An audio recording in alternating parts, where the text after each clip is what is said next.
तो अब हम अपना डिस्कशन जारी रखते हैं इम्प्लांटेशन का।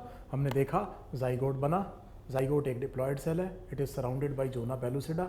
हमने ये सीख लिया कि इसमें बड़ी स्पेशलाइज्ड माइटोटिक डिवीजन होगी जिसे क्लीवेज कहना है, ओवरऑल ग्रोथ नहीं होनी है। सो थोड़ी देर में आप ये देखेंगे कि अल्टीमेटली क्या होगा कि एक क्लीवेज डिवीजन के बाद में 2 ब्लास्टोमियर्स बनेंगे।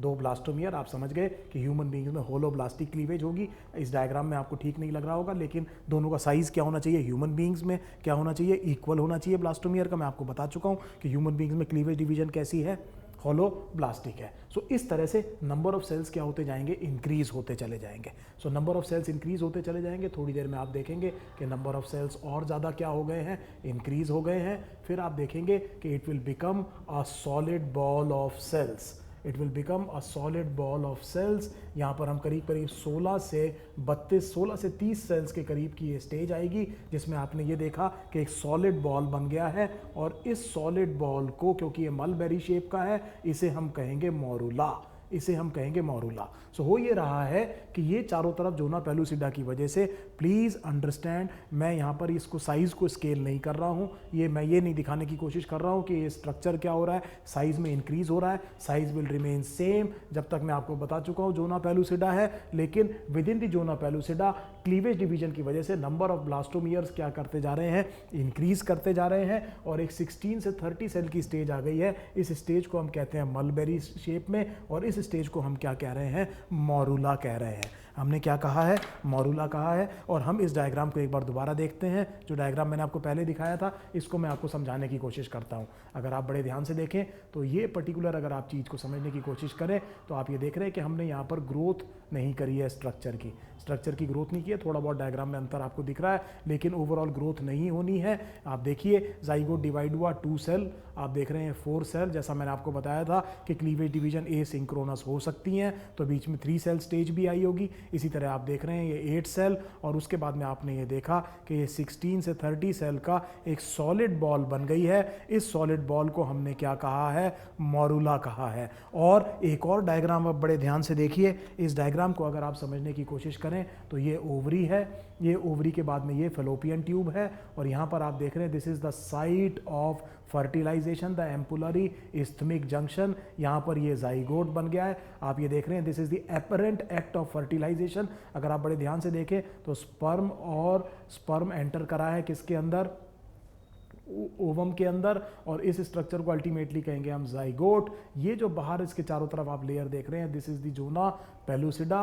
और जिस तरह से ये आगे जाएगा, आपको याद आ रहा है मैंने आपको कहा था कि fallopian tube is lined by ciliated epithelium, और इसकी वॉल में स्मूथ मसल्स होती हैं। इस स्मूथ मसल्स की वजह से इसमें होगा पेरिस्टेल्सिस, और पेरिस्टेल्सिस और सीलिएटेड एपिथेलियम की मदद से ये जो कंसेप्टस है, ये जो प्रोडक्ट है फर्टिलाइजेशन का, ये धीरे धीरे आगे बढ़ेगा टुवर्ड्स यूट्रस। और यूट्रस में कहीं पर आकर के उसने क्या करना है, इम्प्लांट करना है। उसने क्या करना है, इम्प्लांट करना है। ये बात हमें समझ में आ गई। तो अगर आप बड़े ध्यान से देखें तो और कुछ देर में आप क्या देख रहे हैं, 2 सेल स्टेज बन गई है, फिर आप देख रहे हैं 4 सेल स्टेज बन गई है, फिर आप देख रहे हैं ये 8 सेल स्टेज बन गई है। और इस स्ट्रक्चर को हमने क्या कहा है, मोरूला। ये मोरूला मलबेरी शेप्ड है। इस डायग्राम में आप प्रिसाइसली देख सकते हैं कि जोना पेलुसिडा लिमिटिंग एक रोल प्ले कर रही है, और ओवरऑल ग्रोथ स्ट्रक्चर की नहीं हो रही है।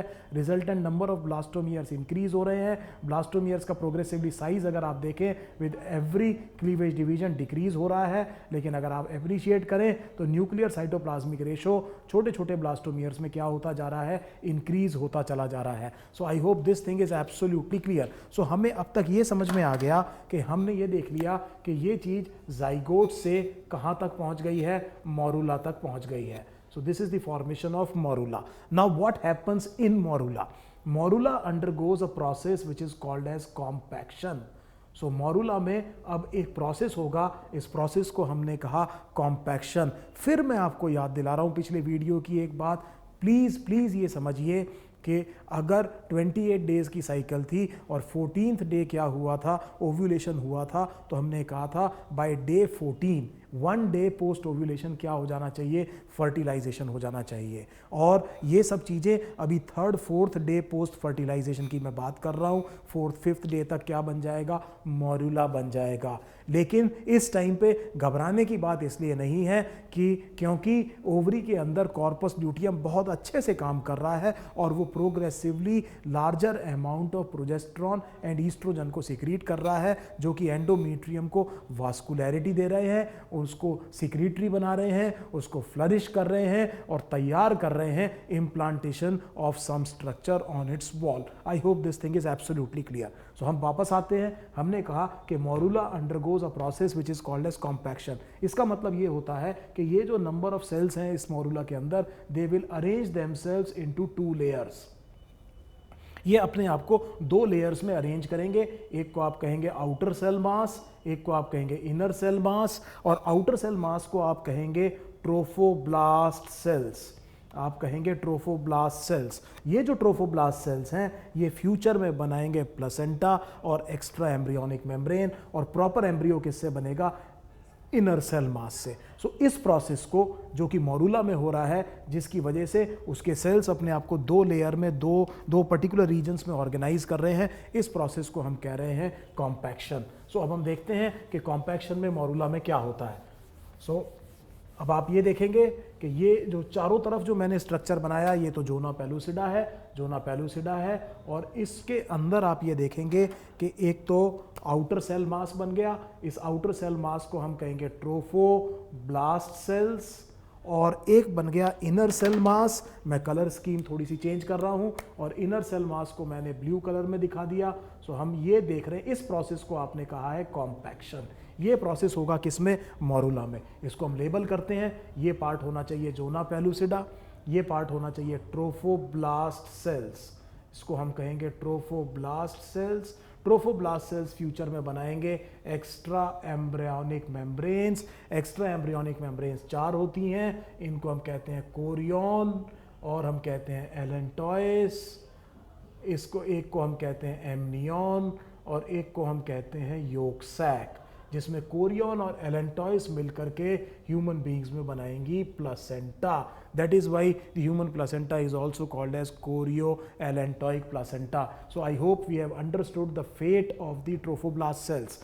इधर जो बीच में जो सेल्स आए हैं, इनको मैंने कहा है inner cell mass. Inner cell mass, inner cell mass बनाएंगे एम्ब्रियो प्रॉपर। सो जो प्रॉपर एम्ब्रियो है वो किससे बनेगा, इनर सेल मास से बनेगा। I hope this thing is absolutely clear to everybody who is watching this video. So this process has occurred 4th 5th day post fertilisation. The morula has undergone compaction, and thereby you are seeing a layer of trophoblast cells and an inner cell mass. I hope this thing is absolutely clear. अब इस चीज को ऐसे समझिए कि ये जो particular trophoblast cells हैं, ये एक फ्लूइड सिक्रीट करेंगे।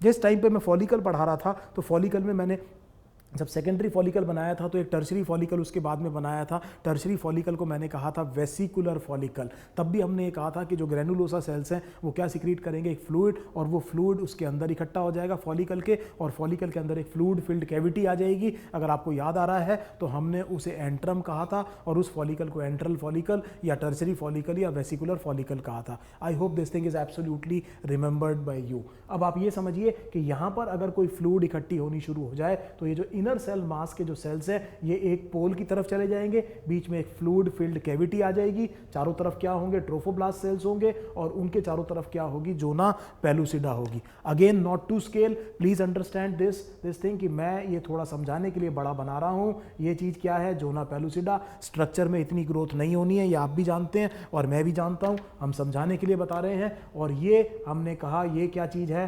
ट्रोफोब्लास्ट सेल्स हैं। ये ट्रोफोब्लास्ट सेल्स आप देख रहे हैं, इन्होंने एक आउटर सेल मास बनाया है, और हमने ये कहा था कि क्योंकि यहाँ पर क्या इकट्ठी हुई है, एक फ्लूइड इकट्ठी हुई है। इस फ्लूइड इकट्ठी होने की वजह से ये जो इनर सेल मास है, इसके जो सेल्स हैं ये एक पोल की तरफ क्या हो जाएंगे, शिफ्ट हो जाएंगे या पुश हो जाएंगे। तो ये इनर सेल मास है, और आप देख सकते हैं कि एक कैविटी बीच में बन जाएगी, और इस कैविटी में एक फ्लूइड होगी, और इस कैविटी को अब हम कहेंगे ब्लास्टोसील, और इस स्ट्रक्चर को हम कहेंगे ब्लास्टोसिस्ट।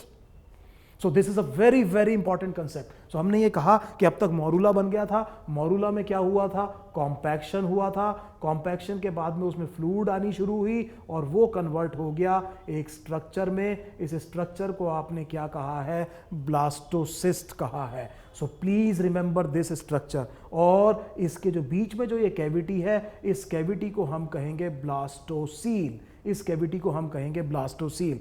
सो ये चारों तरफ ये चीज क्या है, जोना पेलुसिडा, ये क्या है, ट्रोफोब्लास्ट सेल्स, ये क्या है, इनर सेल मास, बीच में क्या आ गई है, एक फ्लूइड फिल्ड कैविटी। इस फ्लूइड फिल्ड कैविटी को आपने क्या कहा है, ब्लास्टोसिस्ट, ब्लास्टोसील, और इस स्ट्रक्चर को आपने क्या कहा है, ब्लास्टोसिस्ट कहा है। इस स्ट्रक्चर को आपने कहा है ब्लास्टोसिस्ट। एक डायग्राम मैं आपको दिखाता हूं, इस डायग्राम को दोबारा देखिए, हम दिखाते हैं कि किस तरह से ब्लास्टोसिस्ट बनता है और ब्लास्टोसिस्ट का स्ट्रक्चर कैसे होता है। अगर आप इस डायग्राम को देखें, सो अगर आप नंबर 1 देखें, सो नंबर 1 जो लेबलिंग है, that will be the inner cell mass, 2 will be the zona pellucida, 2 will be the zona pellucida, 3 will be the trophoblast cells, 3 will be the trophoblast cells, and 4 will be blastocele.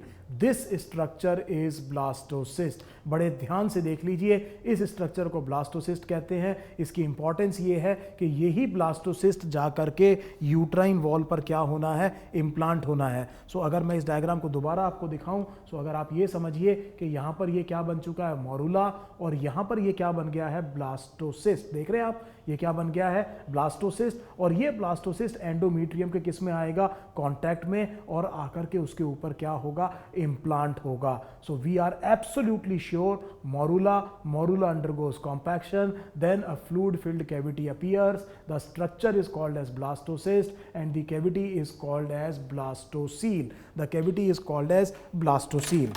सो एक बात हमें समझ में आ गई कि इस time पर ये जो पर्टिकुलर पार्ट है, ये यहाँ से डेवलप होते होते ये यूट्रस की कैविटी में आना शुरू हो गया है, और आने के टाइम पर ये क्या बन चुका है, ब्लास्टोसिस्ट बन चुका है। अब आप ये समझिए कि इस टाइम तक जो जोना पेलुसिडा है, उसके ऊपर जो फीमेल जेनाइटल ट्रैक्ट है, उसके सिक्रीशंस एक्ट कर रहे हैं, अंदर नंबर ऑफ सेल्स इंक्रीज हो रहे हैं, फ्लूइड भी इकट्ठी हो रही है, जिसकी वजह से बाहर एक प्रेशर एक्सर्ट हो रहा होगा, और जोना पेलुसिडा धीरे धीरे वीक हो रही है, और अब जोना पेलुसिडा थोड़ी देर में क्या हो जाएगी, गायब हो जाएगी। और अब हम ये कहेंगे कि क्लीवेज डिवीजन ना होकर के नॉर्मल माइटोटिक डिवीजन हो सकते हैं, और ये जो स्ट्रक्चर है बहुत तेजी से साइज में क्या करेगा, इंक्रीज करेगा। I hope you are getting this. एक चीज और बड़े ध्यान रखिएगा, ये जो ट्रोफोब्लास्ट सेल्स हैं, मैं बहुत इंपॉर्टेंट क्वेश्चन करा रहा हूं, प्लीज ध्यान से सुनिएगा मेरी बात को। ये जो ट्रोफोब्लास्ट सेल्स हैं, अगर ये किसी तरह से यूट्राइन एंडोमीट्रियम के कांटेक्ट में आ गए, if the trophoblast cells come in contact with the uterine endometrium, they will start invading in it. Not only uterine endometrium, अगर ये किसी भी और टिश्यू के कांटेक्ट में आ गए, तो ये उसी टिश्यू में क्या करना शुरू कर देंगे, इन्वेड करना शुरू कर देंगे। So please understand this. So इसीलिए जोना पेलुसिडा का इंटैक्ट रहना फेलोपियन ट्यूब में बहुत इंपॉर्टेंट है। आप ये बात समझ पा रहे हैं? दोबारा समझिए, मैंने आपसे कहा कि जोना पेलुसिडा का फेलोपियन ट्यूब में इंटैक्ट रहना बहुत जरूरी है, क्योंकि वो ट्रोफोब्लास्ट सेल्स को जो फेलोपियन ट्यूब का टिश्यू है उसके कांटेक्ट में नहीं आने दे रहा। अगर जोना पेलुसिडा जल्दी डिसॉल्व हो जाए, तो जो ट्रोफोब्लास्ट सेल्स है वो फेलोपियन ट्यूब में ही जो है मैटरनल टिश्यू के किस में आ जाएंगे, कांटेक्ट में आ जाएंगे, और वो ट्रोफोब्लास्ट सेल्स इन्वेड कर देगा किसको, मैटरनल टिश्यू को, and this will lead to the establishment of what is called as an ectopic pregnancy. So a very, very important and a pivotal role played by the zona pellucida is the prevention of implantation of the developing embryo at a site other than the uterus, which is the normal site of implantation, and the site that I am talking about other than uterus is the most common site for ectopic pregnancy. This is the fallopian tube. So a very important role played by zona pellucida is to prevent the occurrence of ectopic pregnancy. Ectopic pregnancy is a dangerous thing. Dangerous thing आप समझ सकते हैं, छोटी सी जगह पे अगर जल्दी से डेवलपमेंट होगा, it will lead to tubal rupture, this will lead to bleeding में होगा ये, the female will undergo shock, और शॉक में मॉर्टेलिटी बहुत हाई है। मॉर्टेलिटी का मतलब होता है डेथ रेट बहुत हाई है, एंड देयरफॉर एक्टोपिक प्रेगनेंसी और the rupture of the ectopic pregnancy actually becomes a surgical emergency. It is a life threatening surgical emergency, और इसको प्रिवेंट करने का काम कौन करता है, जोना पेलुसिडा। और पूरे फैलोपियन ट्यूब के अंदर जो ट्रोफोब्लास्ट सेल्स जो कि फीटल ओरिजिन के हैं वो मैटरनल टिश्यू के कांटेक्ट में नहीं आएंगे। So I hope this is absolutely clear.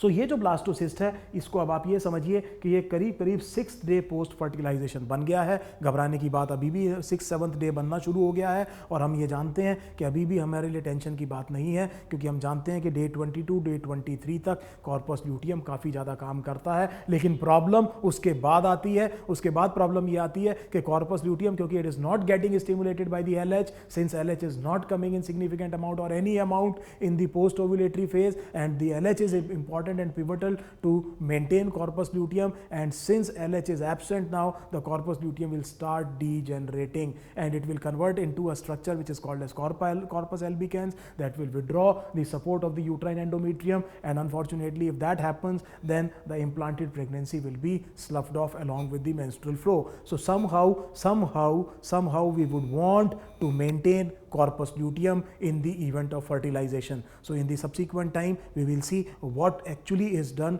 to maintain the integrity of the corpus luteum so that the menstrual flow does not occur and the implanted pregnancy is not wasted leading to abortions. I hope this is absolutely clear. So अब हम ये देखेंगे कि अब तक ये zona pellucida काफ़ी क्या हो गई है, वीक हो गई है। सो अब जो स्ट्रक्चर, अब ये करीब करीब कहाँ आ चुका है, यूट्रस में आ चुका है। The next step would be what is called as hatching of blastocyst. So अगला जो स्टेप आना है उस स्टेप को हमने क्या कहा, hatching of blastocyst. So the next stage would be hatching of blastocyst. आपने देखा है हैचिंग ऑफ चिकन देखा है, आप जानते हैं बचपन से कि जब वो अंडा काफ़ी वीक हो जाता है तो उसमें क्रैक्स अपीयर होते हैं और उसकी एक लिड खुल जाती है और उसके बीच में से चूजा निकल जाता है, इसे हम कहते हैं हैचिंग। और वही प्रोसेस करीब करीब यहाँ पर होगा। ये ब्लास्टोसिस्ट अब होगा ये कि ये जो जोना पेलुसिडा है, ये जोना पेलुसिडा यहाँ से रप्चर हो जाएगी और रप्चर होने के बाद में ये ब्लास्टोसिस्ट इसमें से बाहर निकलेगा। इस प्रोसेस को हम क्या कहेंगे, hatching of blastocyst. So zona pellucida हट गई और ये जो है हमने क्या कहा, ये ब्लास्टोसिस्ट कहाँ आना शुरू हो गया, बाहर आना शुरू हो गया। ये ट्रोफोब्लास्ट सेल्स, ये क्या है, इनर सेल मास। इस प्रोसेस को हमने क्या कहा है, hatching of blastocyst. So please understand the next step after the development of the blastocyst would be the hatching of the blastocyst out of the gambit of the zona pellucida. So let us look at a diagram and see how hatching occurs. So कितना बढ़िया diagram है, अगर आप इस diagram को बड़े ध्यान से देखें तो ये आप देख रहे हैं जोना पेलुसिडा जहाँ से वीक हुई थी हट गई और उसकी वजह से ये ब्लास्टोसिस्ट बाहर आ रहा है और इस प्रोसेस को आपने क्या कहा है, हैचिंग ऑफ ब्लास्टोसिस्ट। अगर आप बड़ी आसानी से ये समझ सकते हैं कि इस हैचिंग ऑफ द ब्लास्टोसिस्ट के बाद में ये blastocyst is now naked, we can say, इसके चारों तरफ जोना पेलुसिडा नहीं है, which would mean that these cells, जिसे मैं ट्रोफोब्लास्ट सेल्स कह रहा हूं। एक और चीज अप्रिशिएट कीजिए, ये जो डायग्राम है आपको कट सेक्शन में 2 डायमेंशनल डायग्राम दिख रहा है, actually this will be a sphere. ये कैसा होगा, स्फेरिकल होगा और इसके चारों तरफ बॉल के बाहर की तरफ क्या होंगे, ट्रोफोब्लास्ट सेल्स होंगे। और क्योंकि चारों तरफ से जोना पेलुसिडा हट चुकी है तो ये ट्रोफोब्लास्ट सेल्स हैं, ये कांटेक्ट में आएंगे यूट्राइन एंडोमेट्रियम के और वो स्टिमुलस होगा जिसकी वजह से ट्रोफोब्लास्ट सेल्स इसके अंदर एंटर करेंगे एंडोमेट्रियम के, and this will lead to the implantation of the developing embryo on the wall of the uterine endometrium. So I hope this thing is absolutely clear. So आपको ये बात समझ में आ गई है कि हुआ क्या है, हैचिंग ऑफ ब्लास्टोसिस्ट हुआ है। और हैचिंग ऑफ ब्लास्टोसिस्ट अब हम ये देख रहे हैं कि now the time is 7th-8th day post fertilization. So mind the time what I am saying, बार बार मैं आपको कोरिलेट कर रहा हूं ओवेरियन और यूट्राइन साइकिल के बीच में। सो प्लीज अंडरस्टैंड, अब मैं ये कह रहा हूं दिस इज 7th और 8th day post fertilization. So this is 7th or 8th day post fertilization, and now the blastocyst, the trophoblast cells come in contact with the uterine endometrium which is maternal tissue. So हम एक छोटा सा ऐसे बना लेते हैं, this is the uterine endometrium, let us say ये uterine endometrium है और हम ये कह रहे हैं कि यहाँ पर ये particular part ये trophoblast cells हैं, ये trophoblast cells हैं और इनको हमने कहा ये inner cell mass है। ये क्या है, इनर सेल मास है। मैं इस डायग्राम को दोबारा बनाता हूँ। लेट अस कीप दी कलर स्कीम जो हमने शुरू से ली थी। जोना पेलुसिडा है नहीं तो अब हम ये कहेंगे कि ये जो पार्ट है ये ट्रोफोब्लास्ट सेल्स हैं, these are the trophoblast cells. I hope my colour scheme is okay, लेकिन अगर नहीं है तो आपसे नीले कलर वाले सेल कौन है, ट्रोफोब्लास्ट सेल्स हैं, और ये सेल्स कौन से हैं, इनर सेल मास है। और आप ये देखिए कि चारों तरफ से जोना पेलुसिडा हटने की वजह से 7th 8th day post fertilisation the trophoblast cells have come into contact with the uterine endometrium which is the maternal tissue. एक चीज और देखिए इधर, एक चीज और, ये पोस्टीरियर वॉल है, ये यूट्रस की पोस्टीरियर वॉल है। तो अगर मैं ऐसे खड़ा हूं तो यूट्रस की पोस्टीरियर वॉल है, इसमें सुपीरियरली इस पार्ट को आप फंडस जिसे आप कहते हैं, this is the normal ad plantation zone. Normal ad plantation, ad plantation का मतलब ये हो गया कि एक फॉरेन बॉडी आकर के इसके ऊपर इम्प्लांट हो रही है, इसीलिए मैं इसको एड प्लांटेशन कह रहा हूं। So normal ad plantation zone uterus की जो पोस्टीरियर वॉल है उसमें सुपीरियरली होता है, और क्योंकि यूट्रस एंटीवर्टेड है तो एक्चुअली नॉर्मल सर्कमस्टांसिस में ये ऐसे होगी। तो ये वाली पार्ट क्या होना चाहिए, ये वाला पार्ट क्या होना चाहिए, पोस्टीरियर वॉल, और इस जगह आकर के क्या होगा, एड प्लांटेशन, और उसके बाद में यूट्रस सीधा हो जाएगा। So I hope this is absolutely clear. This is the normal ad plantation zone of the developing embryo on the uterine endometrium wall।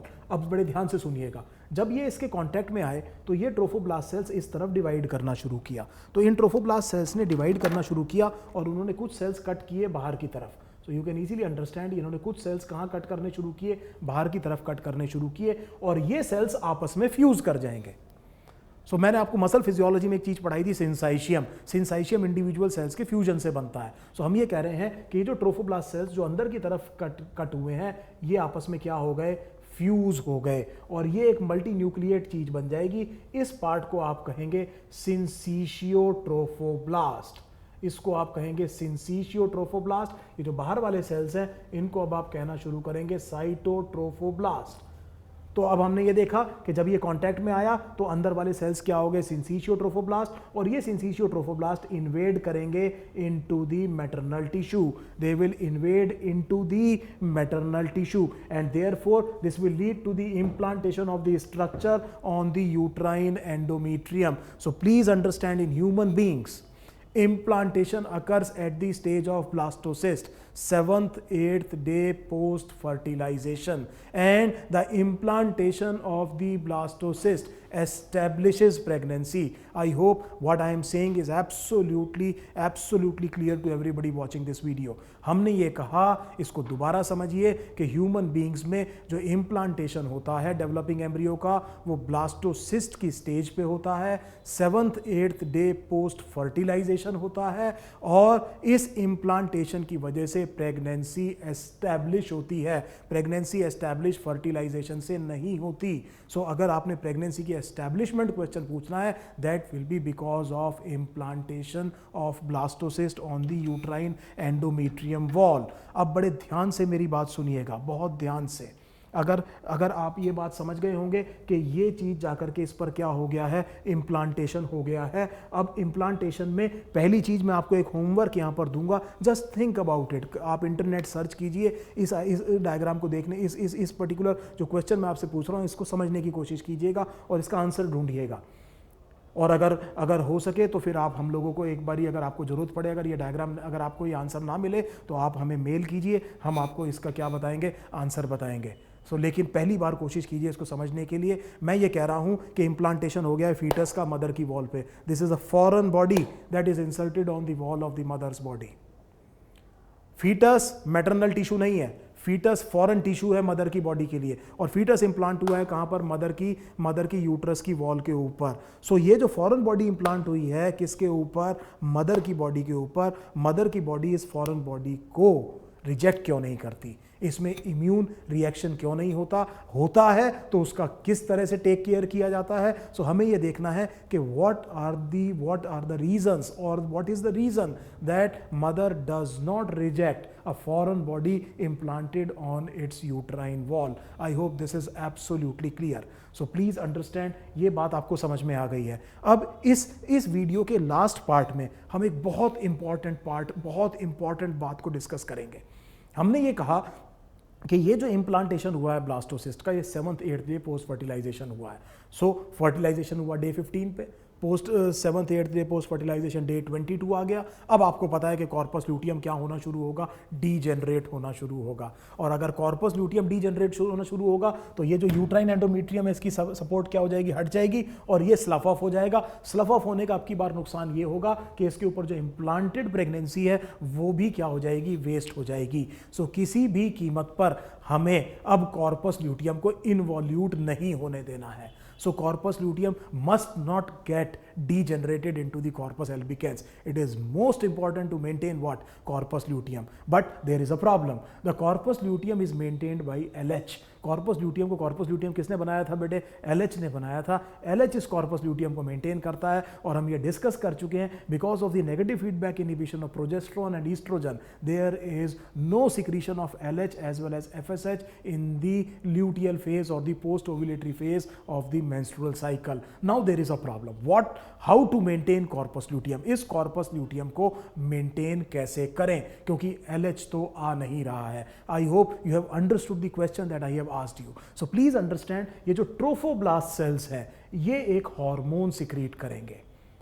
Now it's a very very important question. हमने क्या कहा कि trophoblast sales एक hormone secrete करेंगे और इस hormone को हम कहेंगे HCG।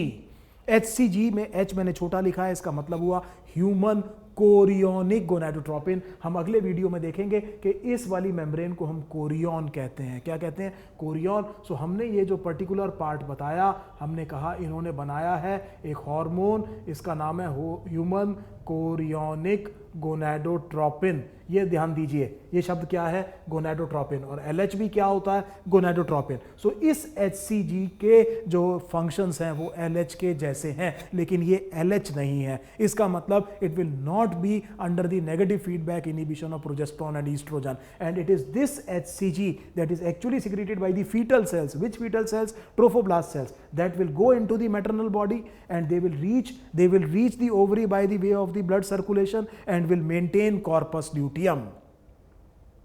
So what maintains corpus luteum in the event of fertilization? The answer is HCG. What is the source of the HCG? Fetal cells. Name the fetal cells. Trophoblast cells. Why HCG? HCG is a gonadotropin.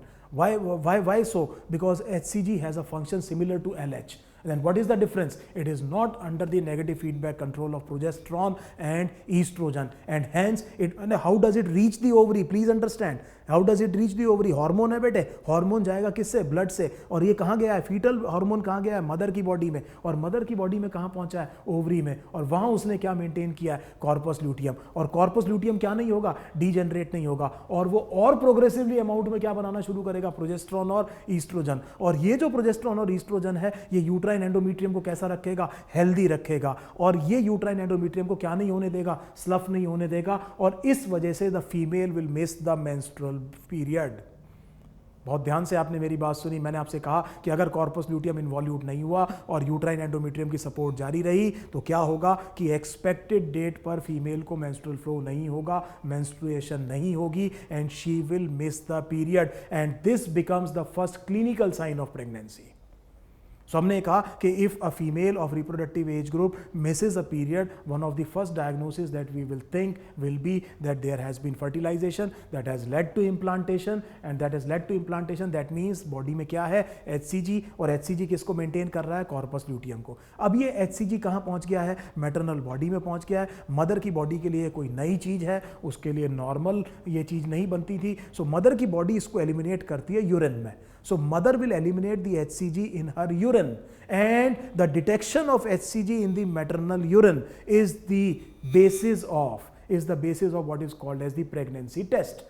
So जो pregnancy test होता है वो pregnancy test होता है एक particular strip सी होती है, उसके ऊपर यूरिन डाल करके देखते हैं, एक लाइन दो लाइन आई है, आपने देखा होगा कुछ, it has been widely publicised on television etcetera. So आप जानते हैं जो प्रेगनेंसी टेस्ट है जिसे हम ग्रेविडेक्स टेस्ट कहते हैं, उसका जो फिजियोलॉजिकल बेसिस है वो है कि जो प्रेग्नेंट वुमन है उसके यूरिन में क्या होगा, HCG होगा, और उस HCG को डिटेक्ट करना ही प्रेगनेंसी टेस्ट का बेसिस है। और इसीलिए ये समझिए कि जो गायनेकोलॉजिस्ट हैं वो ये देखने के लिए कि कोई थ्रेटेंड एबॉर्शन ना हो, कोई एबॉर्शन जैसी चीज़ ना हो, और अगर इस तरह की कोई हिस्ट्री होती है कि फीमेल में बहुत जल्दी एबॉर्ट हो जाता है, so they do serial estimation of the human chorionic gonadotropin levels in her body. So I hope this thing is absolutely clear. So what is implanted? Blastocyst. Day 7th 8th day post fertilization. What maintains corpus luteum? HCG, secretion by trophoblast cells. HCG is released into the maternal urine or eliminated in the maternal urine,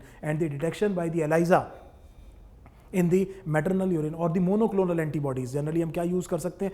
Monoclonal antibodies is the basis of the Gravidex test or the pregnancy test. So I hope this is absolutely clear. अब होगा ये कि वो corpus luteum तो degenerate हुआ नहीं, और उसने क्या करना शुरू किया? इस यूट्राइन एंडोमेट्रियम को क्या करना शुरू किया? फ्लरिश करना शुरू किया, और ये यूट्राइन एंडोमेट्रियम धीरे धीरे बढ़ता चला जाएगा, और बढ़ने के बाद में ये पूरी तरह से इसको क्या कर लेगा? एनक्लोज कर लेगा, और ये एम्ब्रियो किसके अंदर आ जाएगा? मैटरनल टिश्यू के। मैं आपको डायग्राम दिखाता हूं what is going to happen. So what is going to happen during implantation? So let us see what is happening here. The blastocyst comes in contact with the uterine endometrium. You can easily see the formation of syncytiotrophoblasts.